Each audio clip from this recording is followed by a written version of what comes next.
blessing today.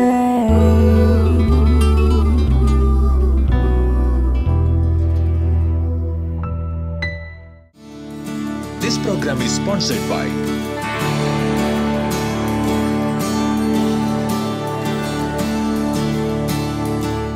ഓരോ ദിവസവും brother തരുന്ന സന്ദേശങ്ങളൊക്കെ നല്ല സന്ദേശങ്ങളാണ്.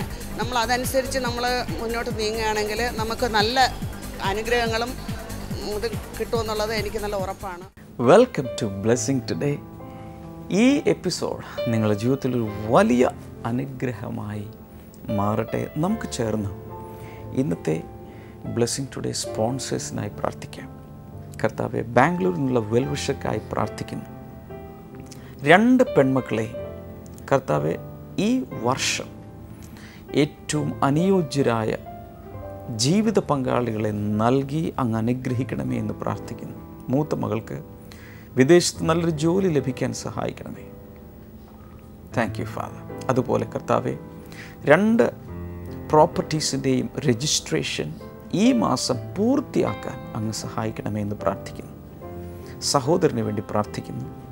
കർത്താവെ, തനിക്ക് നഷ്ടപ്പെട്ട ജോലി തിരികെ ലഭിക്കാൻ അങ്ങ് സഹായിക്കണമേ എന്ന് പ്രാർത്ഥിക്കുന്നു. മറ്റൊരു സ്പോൺസർക്ക് വേണ്ടി കൂടെ നമുക്ക് ഈ സമയത്ത് പ്രാർത്ഥിക്കാം. കർത്താവ്, ഞങ്ങൾ ചേർന്ന് മുംബൈയിൽ നിന്നുള്ള വെൽവിഷർക്കായി പ്രാർത്ഥിക്കുന്നു. കർത്താവെ, തന്നെയും തൻ്റെ കുടുംബത്തെയും എല്ലാ ഏരിയയിലും ജീവിതത്തിൻ്റെ എല്ലാ മേഖലകളിലും അങ്ങ് ഒത്തിരി അനുഗ്രഹിക്കണമേ എന്ന് ഈ സമയത്ത് പ്രാർത്ഥിക്കുന്നു. കർത്താവെ, മരുമകൾക്ക് വേണ്ടി ഈ സമയത്ത് പ്രാർത്ഥിക്കുന്നു. പ്രഗ്നൻസി പീരീഡിൽ കർത്താവ് നല്ല ആരോഗ്യം നൽകണമേ എന്നങ്ങോട് പ്രാർത്ഥിക്കുന്നു. മാത്രമല്ല, ഈ ദമ്പതികളെ അങ്ങ് ഏറ്റവും അനുഗ്രഹിക്കണമേ എന്ന് പ്രാർത്ഥിക്കുന്നു. ആരോഗ്യവും അതുപോലെ അനുഗ്രഹങ്ങളാലും നിറഞ്ഞ ഒരു പൈതലിനെ നൽകി ആ കുഞ്ഞ് വളർന്നു വരുമ്പോൾ കർത്താവിന് മഹത്വം കൊണ്ടുവരുന്ന, ബഹുമാനം കൊണ്ടുവരുന്നൊരു പൈതലായി വളർന്നു വരേണ്ടതിന് ഞങ്ങളിപ്പോഴീ കുടുംബത്തോട് ചേർന്ന് പ്രാർത്ഥിച്ചിരിക്കുന്നു. കർത്താവ്, ഞങ്ങളുടെ പ്രാർത്ഥന കേട്ടതിനാൽ നന്ദി. യേശുവിൻ്റെ നാമത്തിൽ തന്നെ ആമേൻ. ബ്ലെസ്സിംഗ് ഫെസ്റ്റിവൽ കറുകച്ചാൽ ജനുവരി 23 വെള്ളി. സമയം രാവിലെ 10 മുതൽ 1 മണി വരെ. Sreeniketan auditorium, Manimala road, Karukachal. Blessing festival Mavelikkara ജനുവരി 24 ശനി. സമയം രാവിലെ 10 മുതൽ 1 മണി വരെ. താലൂക്ക് സഹകരണ bank auditorium, Pookkada junction, Pulimoodu, Mavelikkara.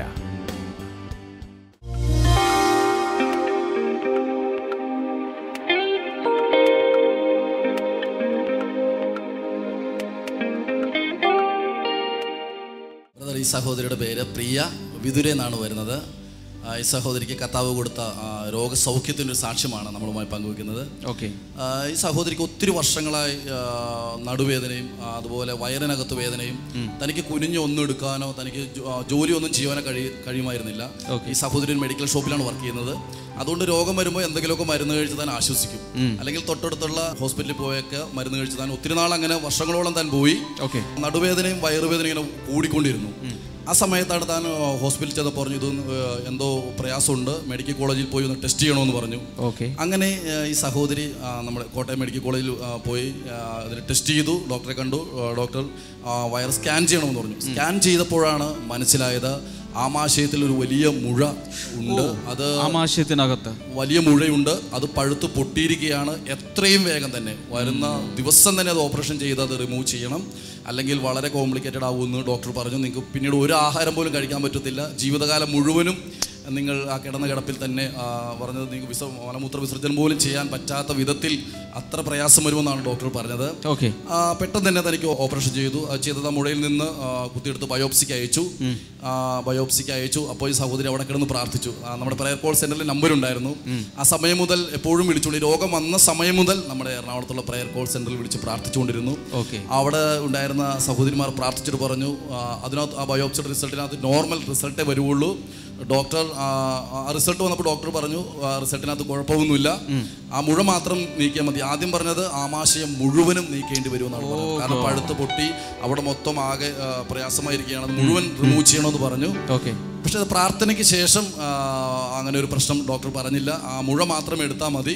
പക്ഷെ മുഴ നീക്കം ചെയ്താലും പിന്നീട് 1 വർഷത്തോളം റെസ്റ്റ് വേണം, ലിക്വിഡായുള്ള ആഹാരം മാത്രമേ കഴിക്കാൻ പാടുള്ളൂ, കട്ടിയായ ഒരു ആഹാരം പോലും കഴിക്കാൻ പാടില്ല. സഹോദരി പറഞ്ഞത് ദോശയാണെങ്കിൽ പോലും അത് മിക്സിയിൽ അടിച്ച് മാത്രമേ കഴിക്കാൻ സാധിക്കുള്ളൂ എന്നാണ് ഡോക്ടർ പറഞ്ഞത്. ദ്രാവക രൂപത്തിൽ മാത്രമേ കഴിക്കാവൂ എന്ന് പറഞ്ഞു. അങ്ങനെ ജീവിതകാലം മുഴുവൻ വെള്ളം പോലെ, ജ്യൂസ് പോലെ ദ്രാവക രൂപത്തിലുള്ളത് മാത്രമേ കഴിക്കാൻ സാധിക്കുമെന്ന് ഡോക്ടർ പറഞ്ഞു. ഓപ്പറേഷൻ കഴിഞ്ഞു.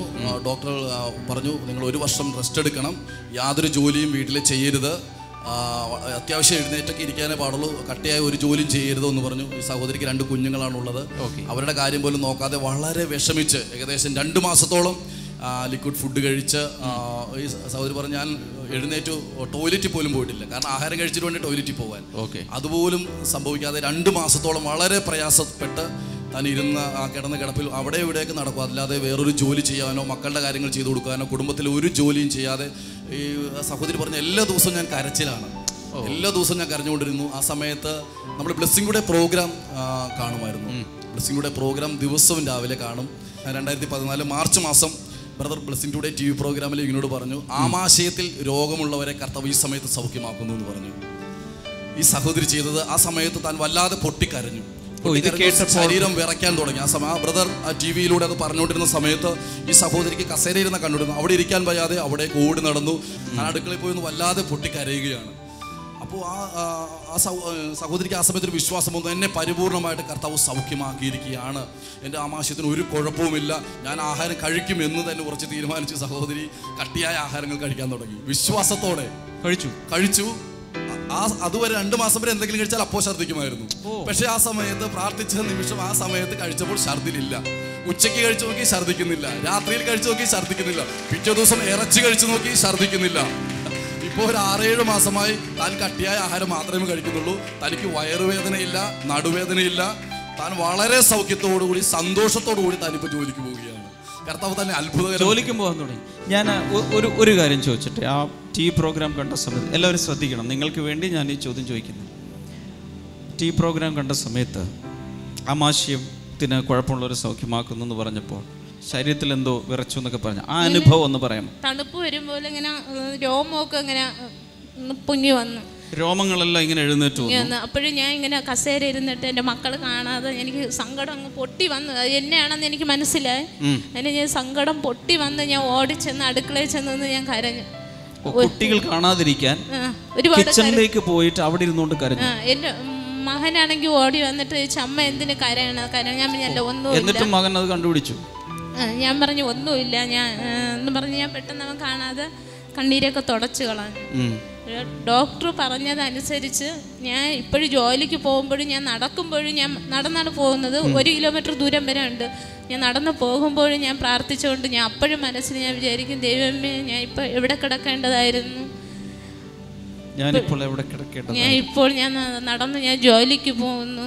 ഞാൻ എപ്പോഴും നന്ദി പറയുന്നുണ്ട്. ഞാൻ ജോലിക്ക് നിൽക്കുന്ന സമയത്തും പെട്ടെന്ന് ഞാൻ ഓർമ്മിക്കുമ്പോൾ നന്ദി പറയുന്നുണ്ട്. കാരണം ഞാൻ ഇപ്പോഴും ജീവിച്ചിരിക്കാൻ പോലും സാധ്യതയില്ല എന്ന് ഡോക്ടർ എൻ്റെ അമ്മയുടെ മുഖത്ത് നോക്കി പറഞ്ഞേ, എൻ്റെ മുഖത്ത് നോക്കി പറഞ്ഞു, എന്ത് വന്നാലും അത് തരണം ചെയ്യാനുള്ള മനസ്സുമായി വേണം ഓപ്പറേഷന് പോകാനെന്ന്.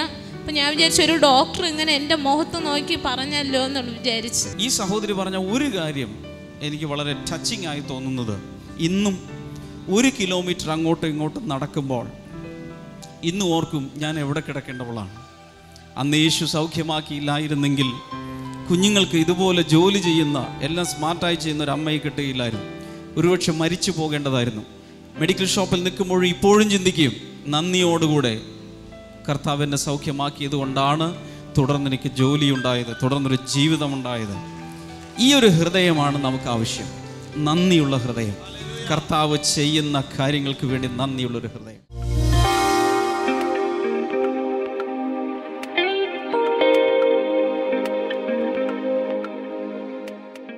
നീ ദൈവത്തിൻ്റെ കുഞ്ഞാണെങ്കിൽ മലകൾ വഴിമാറും, ചെങ്കടൽ പിളർന്നു മാറും, യെരിഹോ മതിലാണെങ്കിൽ താഴ്ന്നു പോകും, വലിയൊരു പട വന്നാൽ ചിതറിപ്പോകും. ഒന്നല്ല രണ്ടല്ല 7 വഴിയായി ചിതറിപ്പോകും. അതാ ദൈവത്തിന്റെ കുഞ്ഞുങ്ങളുടെ ദൈവത്തിന്റെ സംരക്ഷണം.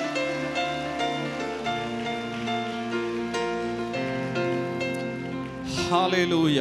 എങ്ങനെയെങ്കിലും ഈ സന്ദേശം ഒന്നകത്ത് കയറിയാൽ കൊള്ളാം. അതാണ് എൻ്റെ ആഗ്രഹം. ഇതകത്ത് കയറിയാൽ എലി പോലെ ജീവിക്കില്ല, നീ പുലി പോലെ ജീവിക്കും. ഹല്ലേലൂയ. എലിയുടെ പ്രത്യേകത ഒരു വാതിലടച്ചാൽ മതി, വാലിട്ടുകൊണ്ട് ഇങ്ങനെ അടിച്ചുകൊണ്ട് ഇങ്ങനെ വിറച്ചോണ്ടിരിക്കും. അത്രേ ഉള്ളൂ എലി. പുലി അങ്ങനല്ല, ചാടി ഇങ്ങോട്ട് വരും. ഇങ്ങോട്ട് വരുന്ന പ്രശ്നത്തെ അങ്ങോട്ട് ആക്രമിക്കും. ഹല്ലേലൂയ. സാമ്പത്തിക പ്രശ്നം വന്നാൽ മനോവീര്യം നഷ്ടപ്പെടരുത്. അവസ്ഥകൾ മാറ്റുന്ന ഒരു ദൈവത്തെയാണ് ഞാൻ വിളിച്ചപേക്ഷിക്കുന്നത്.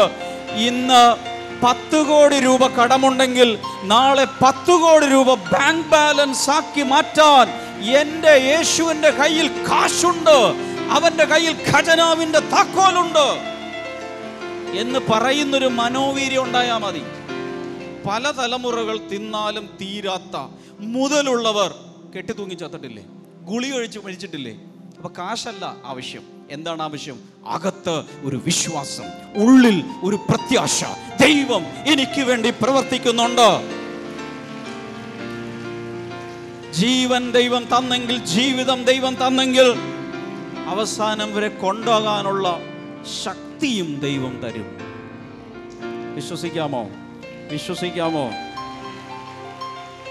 ചില പെമ്പിള്ളേർ കല്യാണം 2 ദിവസം വൈകിയാൽ മതി, ഇനി ജീവിക്കണ്ട. കാരണം പ്രീ ഡിഗ്രിക്കും +2-നും എന്നോടുകൂടെ പഠിച്ച എല്ലാവരുടെയും കല്യാണം കഴിഞ്ഞു, അവർക്ക് 2 മക്കളായി. ഇനി എന്തിനാ ഞാൻ ജീവിക്കുന്നത്? എൻ്റെ കുഞ്ഞാൽ അല്പം വൈകി കല്യാണം കഴിച്ചാൽ നിനക്ക് പ്രായം കുറവായിരിക്കും. കാരണം എന്തെന്നറിയാമോ? തലയൊക്കെ നരച്ചാലും ഒരു ചെറിയ കൊച്ചുമായിട്ട് നടക്കുമ്പോൾ എല്ലാവരും വിചാരിക്കും ഇവന് പ്രായം കുറവാ, ചെറിയ കൊച്ചല്ലേ, പ്രായം കുറവാ, ഇതിനൊന്നും പൂശിയാൽ മതി, രക്ഷപ്പെട്ടു. വൈകിയതുകൊണ്ട് ഒരു പ്രശ്നവുമില്ല. ഞാൻ വൈകിയ കല്യാണം കഴിച്ചേ, ഞാൻ 15 വയസ്സിലൊന്നും കല്യാണം കഴിച്ചില്ല, വൈകിയ കല്യാണം കഴിച്ചേ. കുഴപ്പമില്ല, പക്വതയുണ്ടാകും. No problem, no problem. ചില വീടുകളിൽ പെൺപിള്ളേർക്ക് കുഴപ്പമില്ല, 1 കൊല്ലോ 2 കൊല്ലോ 10 കൊല്ലോ കഴിഞ്ഞാലും കുഴപ്പമില്ല. അമ്മമാർക്ക്, മമ്മിമാർക്കാണ്. എല്ലാവരുടെയും, ഞങ്ങളുടെ ബന്ധത്തിലുള്ള എല്ലാ കസിൻസിൻ്റെയും കല്യാണം കഴിഞ്ഞു. എല്ലാവരും ചോദിക്കുന്നു കൊച്ചിനൊന്നും ആയില്ലേ, മോൾക്കൊരു കാര്യം വന്നില്ലേ? എല്ലാവരും ഞങ്ങളെയാ കുറ്റം പറയുന്നത്. അവരാരും അല്ലല്ലോ നിനക്ക് കഞ്ഞി തരുന്നേ. അവരോട് സമാധാനം പറയാൻ സമയമാകുമ്പോൾ കർത്താവ് മംഗളകരമായി കാര്യങ്ങൾ ചെയ്യും. വിശ്വസിക്ക്. അല്ല, നാട്ടുകാരെ എല്ലാം സമാധാനപ്പെടുത്തിയിട്ട് ജീവിക്കാൻ നാട്ടുകാരുടെ ചെലവിലാണോ നീ ജീവിക്കുന്നത്? ദൈവമാണ് നിന്നെ പോറ്റുന്നെന്ന് ഉറപ്പുണ്ടെങ്കിൽ എല്ലാവരുടെ മുമ്പിൽ പറയില്ല, കഴിഞ്ഞില്ല, സമയമാകുമ്പോൾ കൊച്ചിൻ്റെ കല്യാണം നടക്കും, നിങ്ങളൊന്നും പേടിക്കണ്ടെന്ന് പറയാൻ ധൈര്യം വേണം. പറഞ്ഞ പ്രശ്നങ്ങൾ വലുതായി കാണരുത്, യേശുവിനെ വലുതായി കാണണം. ഇതിപ്പോൾ പറഞ്ഞുകൊണ്ട് പോകും, കുറച്ച് കഴിയുമ്പോൾ ഇത് ഓർക്കുമോ? ഒന്നുകൂടി പറ. പ്രശ്നങ്ങളെ വലുതായി. പിന്നെ എന്ത് ചെയ്യണം? യേശുവിനെ വലുതായി കാണണം. വലതുകരം ഉയർത്തിപ്പിടിക്കാം, ഉറക്കെ പറയാം, എൻ്റെ സകല പ്രശ്നങ്ങളെക്കാളും വലിയവനാണ് എൻ്റെ യേശു. കൈകൾ വീശി ഹല്ലേലൂയ, ഉറക്കെ ഹല്ലേലൂയ, ശബ്ദത്തിൽ ഹല്ലേലൂയ. 1-2 വചനങ്ങൾ വായിക്കാൻ പോകുകയാണ്. വേഗത്തിൽ ബൈബിൾ തുറന്ന് നോക്കുക. 1 പത്രോസ് 5-ാം അധ്യായം 6-7 വചനങ്ങൾ. 1 Peter chapter 5 verse 6 and 7. Humble yourselves therefore under God's mighty hand, that he may lift you up in due time. Cast all your anxiety on him because he cares for you. ആകയാൽ ദൈവം നിങ്ങളെ തക്ക സമയത്ത് ഉയർത്തേണ്ടതിന്, ദൈവം നിങ്ങളെ ഉയർത്തേണ്ടതിന്. ആരാ ഉയർത്തേണ്ടത്? പറഞ്ഞോ കുഞ്ഞെ. പഞ്ചായത്ത് പ്രസിഡന്റ് അല്ല നിന്നെ ഉയർത്തേണ്ടത്, നിന്റെ അച്ഛനല്ല നിന്നെ ഉയർത്തേണ്ടത്. ആരാണ് ഉയർത്തേണ്ടത്? യഥാർത്ഥ ഉയർച്ച, യഥാർത്ഥ പ്രമോഷൻ വരുന്നത് നിനക്കൊരു ജീവിതം തന്ന, നിന്നെ കൈകളിൽ മെടഞ്ഞുണ്ടാക്കിയ നിന്റെ ദൈവത്തിൽ നിന്നാണ് ഉയർച്ച വരേണ്ടത്, മനുഷ്യരിൽ നിന്നല്ല. മനുഷ്യരാണ് ഉയർത്തുന്നതെങ്കിൽ ആ മനുഷ്യർ തന്നെ നിന്നെ താഴ്ത്തും, അവസാനം നിന്റെ തലയിൽ ഒരു ചവിട്ടും തരും. എടാ ഞാനൊക്കെടാ നിന്നെ ഇങ്ങനെ ആക്കിയത് എന്ന് പറഞ്ഞുകൊണ്ട് അവസാനം ഒരു ചവിട്ടും തരും. പക്ഷെ ദൈവമാണ് ഉയർത്തുന്നതെങ്കിൽ ആർക്കും അഭിമാനിക്കാനും ദുരഭിമാനിക്കാനും വകയില്ല. സ്തോത്രവും ഹല്ലേലൂയയും മഹത്വവും ആരാധനയും മുഴുവൻ ദൈവത്തിന് കിട്ടും. ഏത് വേണം തീരുമാനിക്കേ. മനുഷ്യർ കൊണ്ടുവരുന്ന ഉയർച്ച വേണോ, ദൈവത്താലുള്ള ഉയർച്ച വേണോ? ദൈവം ഉയർത്തിയാൽ ആർക്കും നിന്റെ തലമണ്ടയ്ക്ക് ചവിട്ടി നിന്നെ പാതാളത്തിലേക്ക് താഴ്ത്താൻ സാധ്യമല്ല. മനുഷ്യരാണ് ഉയർത്തുന്നതെങ്കിൽ അവർ നിന്നെ ചവിട്ടി താഴ്ത്തും. ഏത് വേണം തീരുമാനിക്കുക. ആകയാൽ ദൈവം നിങ്ങളെ തക്ക സമയത്ത് ഉയർത്തേണ്ടതിന് എപ്പോഴാ?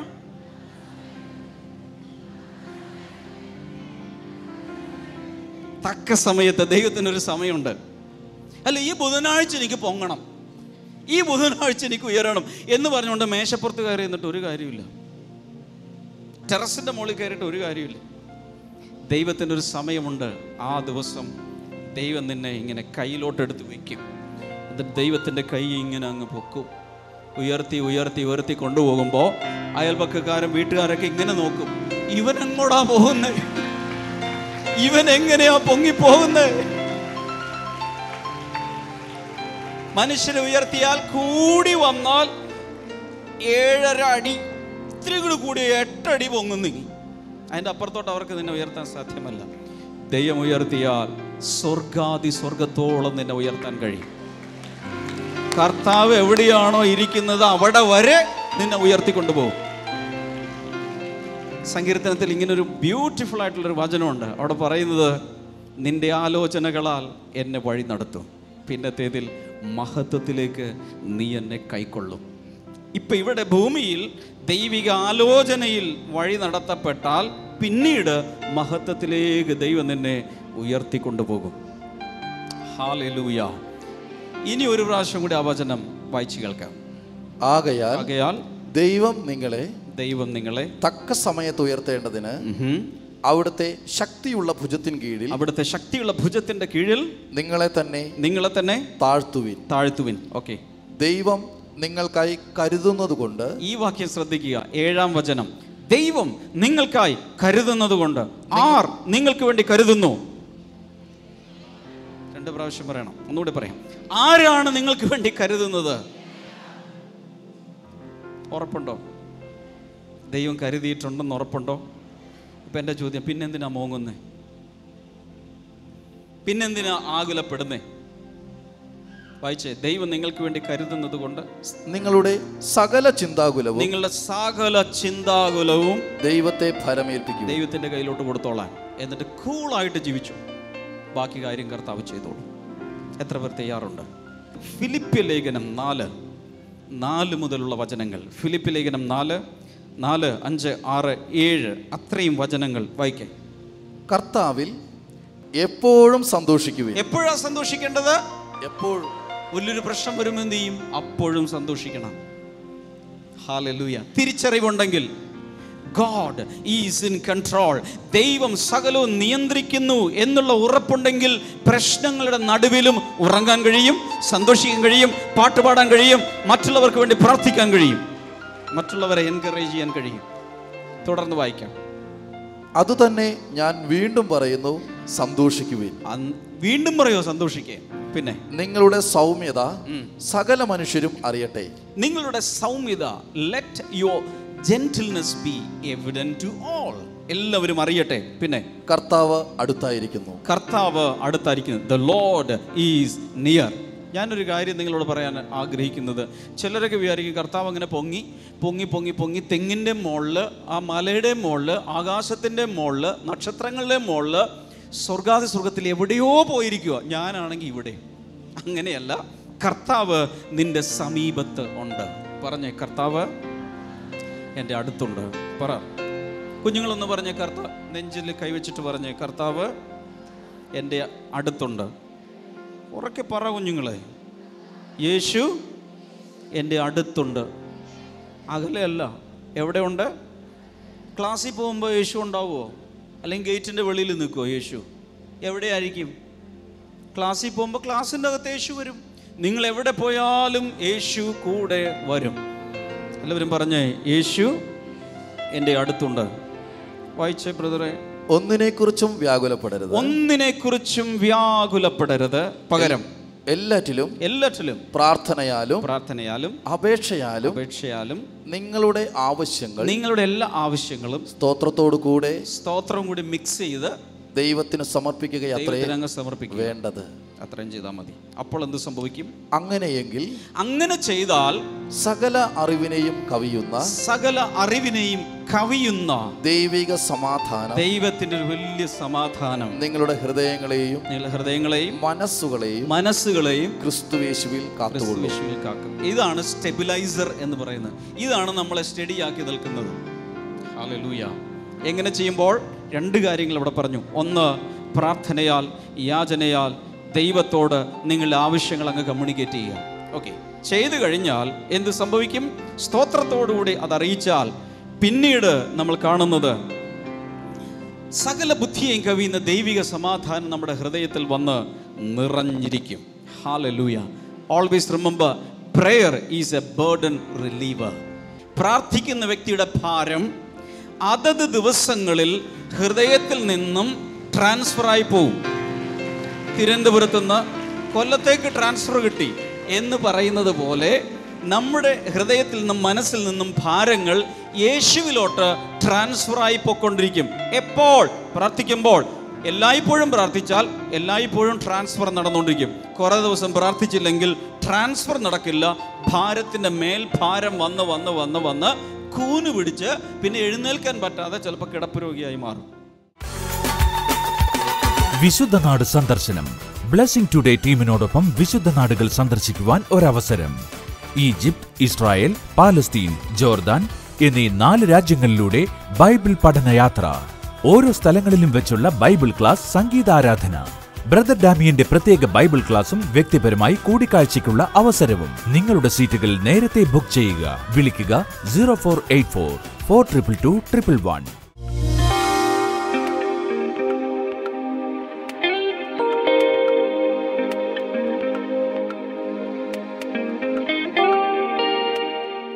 നമുക്ക് ഒരുമിച്ച് ചേർന്ന് ഈ സമയത്ത് പ്രാർത്ഥിക്കാം. കർത്താവേ, ഇന്ന് അങ്ങയുടെ കൈ നീട്ടി മനസ്സലിവോടെ രോഗികളെ സൗഖ്യമാക്കുന്നതിനാൽ നന്ദി പറയുന്നു. കട്ടിലിൽ കിടന്നുകൊണ്ട് ഈ പ്രോഗ്രാം കാണുന്ന ചില വ്യക്തികളുണ്ട്, രോഗം മൂലം കിടപ്പിലായിരിക്കുന്നവർ. കർത്താവ് അങ്ങനെയുള്ളവരെ എഴുന്നേൽപ്പിക്കാൻ ആഗ്രഹിക്കുന്നു. കർത്താവിൻ്റെ കൈപിടിച്ച വിശ്വാസത്താൽ നിങ്ങൾ എഴുന്നേൽക്കുക. കാരണം കർത്താവ് നിങ്ങളെ സൗഖ്യമാക്കിയിരിക്കുന്നു യേശുവിൻ്റെ നാമത്തിൽ. അതിൽ നട്ടലിൻ്റെ തകരാറുള്ളവരുണ്ട്. ശരീരത്തിൽ ബലക്കുറവ് മൂലം വല്ലാതെ ശരീരം തളർന്നിരിക്കുന്നവരുണ്ട്. വിവിധ കാരണങ്ങളാൽ കിടപ്പിലായിരിക്കുന്നവർ ഇപ്പോൾ സൗഖ്യമാകട്ടെ. ചിലർക്കൊക്കെ ട്യൂബെല്ലാം കണക്ട് ചെയ്തിട്ടുണ്ട്, ചില എക്യുപ്മെൻറ്റ് പിടിപ്പിച്ചിട്ടുണ്ട്. എന്നാൽ യേശുവിൻ്റെ നാമത്തിലുള്ള സൗഖ്യം അവരിൽ വന്നു ചേർന്നിരിക്കിയാൽ നന്ദി പറയും. ഞാനിത് പറയുമ്പോൾ തന്നെ അകത്തൊരാശ്വാസം ചിലർക്ക് വരുന്നുണ്ട്. ശരീരം വിയർക്കുന്നത് പോലെ തോന്നുന്നുണ്ട്. ചില ശരീരങ്ങളിലൂടെ ഇലക്ട്രിസിറ്റി പാസ് ചെയ്യുന്നത് പോലെ പല അനുഭവങ്ങൾ പലർക്കുണ്ടായിരിക്കും. അത് ദൈവത്തിൻ്റെ ആത്മാവിൻ്റെ ശക്തിയാണ്. പൂർണ്ണ വിടുതലിനായി നന്ദി. മാനസിക രോഗങ്ങൾ സൗഖ്യമാകട്ടെ, നിരാശകൾ മാറട്ടെ എന്ന് പ്രാർത്ഥിക്കുന്നു. Thank you father. അതുപോലെ മദ്യപാനം, പുകവലി, ഡ്രഗ്സിൻ്റെ ഉപയോഗം, ഇങ്ങനെയുള്ള പ്രയാസങ്ങളിലായിരിക്കുന്നവരും കർത്താവായ യേശുവിൻ്റെ നാമത്തിൽ പൂർണ്ണമായ ഒരു വിടുതൽ അവർക്ക് ഉണ്ടാകട്ടെ. അവർ സ്വതന്ത്രമാകട്ടെ എന്ന് പ്രാർത്ഥിക്കുന്നു. ക്യാൻസറുകൾ യേശുവിൻ്റെ നാമത്തിൽ, ഏത് തരത്തിൽപ്പെട്ട ക്യാൻസർ ആയിരുന്നാലും പൂർണ്ണ സൗഖ്യം ഉണ്ടാകട്ടെ. അപൂർവമായ ചില രോഗങ്ങൾ സൗഖ്യമാകും. അലർജികൾ യേശുവിൻ്റെ നാമത്തിൽ സൗഖ്യമാകട്ടെ. കുഞ്ഞുങ്ങളില്ലാത്തവർക്ക് കുഞ്ഞുങ്ങൾ ഉണ്ടാകട്ടെ. Thank you Lord. നിങ്ങളുടെ പ്രയാസം എന്താണെങ്കിലും ഈ TV സ്ക്രീനിലേക്ക് കൈനീട്ടി പിടിച്ചുകൊണ്ട് ഇപ്പോൾ പ്രാർത്ഥിക്കുക. കർത്താവ് യേശുവിൻ്റെ നാമത്തിൽ ദൈവമേ, ഓരോരുത്തർക്കും വിടുതൽ കർത്താവ് നൽകുക. അതേത് വിഷയമാണെങ്കിലും ഏത് ഏരിയകളിലാണെങ്കിലും കർത്താവ് അത് ചെയ്യുന്നതിനാൽ നന്ദി പറയുന്നു. യേശുവിൻ്റെ നാമത്തിൽ തന്നെ ആമേൻ. കർത്താവ് നിങ്ങളെ ധാരാളമായി അനുഗ്രഹിക്കട്ടെ. ഇന്നത്തെ ഈ എപ്പിസോഡ് കണ്ടതിന് നന്ദി പറയുന്നു. ഇന്നും നാളെയും നടക്കുന്ന ബ്ലെസ്സിങ് ഫെസ്റ്റിവലുകളിലേക്ക് എല്ലാവരെയും സ്വാഗതം ചെയ്യുന്നു. പ്രത്യേകിച്ച് ഞായറാഴ്ച, എല്ലാ ഞായറാഴ്ചയും നടക്കുന്ന ബ്ലെസ്സിങ് സെൻറ്ററുകളിലെ മീറ്റിങ്ങുകളിലേക്കും എല്ലാവരെയും സ്വാഗതം ചെയ്യും. തീർച്ചയായും വരണം. അവിടെയും കർത്താവ് നിങ്ങളെ ധാരാളമായി അനുഗ്രഹിക്കട്ടെ. അതുപോലെ ബ്ലെസ്സിങ് ടുഡേയിൽ നിന്നും പ്രസിദ്ധീകരിക്കപ്പെട്ട സന്ദേശങ്ങൾ, അതുപോലെ CD, DVD രൂപത്തിലുള്ളതും പുസ്തകങ്ങൾ, ഇതൊക്കെ ആവശ്യമുള്ളവർക്ക് സ്ക്രീനിലെ നമ്പറിൽ വിളിച്ച വിശദ വിവരങ്ങൾ ചോദിക്കാം. ഇല്ലെങ്കിൽ ബ്ലെസ്സിങ് ഫെസ്റ്റിവൽ വരുമ്പോൾ നിങ്ങൾക്ക് കരസ്ഥമാക്കാം. കർത്താവ് ധാരാളമായി അനുഗ്രഹിക്കട്ടെ. തിങ്കളാഴ്ച നമുക്ക് വീണ്ടും കാണാം. God bless you. Bye-bye.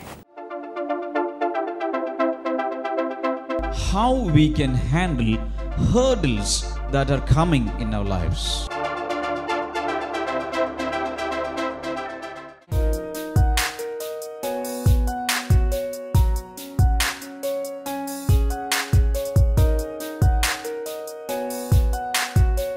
Welcome back to Bible and U.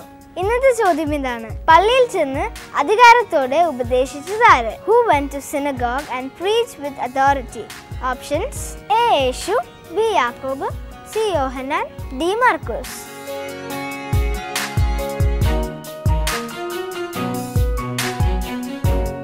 നിങ്ങളുടെ ഉത്തരങ്ങൾ 9645221221 എന്ന നമ്പറിലേക്ക് SMS ചെയ്യുക. ചെയ്യേണ്ട format BT space ABC or D space നിങ്ങളുടെ പേരും പൂർണ്ണ മേൽവിലാസവും. നിങ്ങളുടെ ഉത്തരങ്ങൾക്ക് സമ്മാനങ്ങൾ നൽകുന്നത് OM ബുക്സ് ആണ്.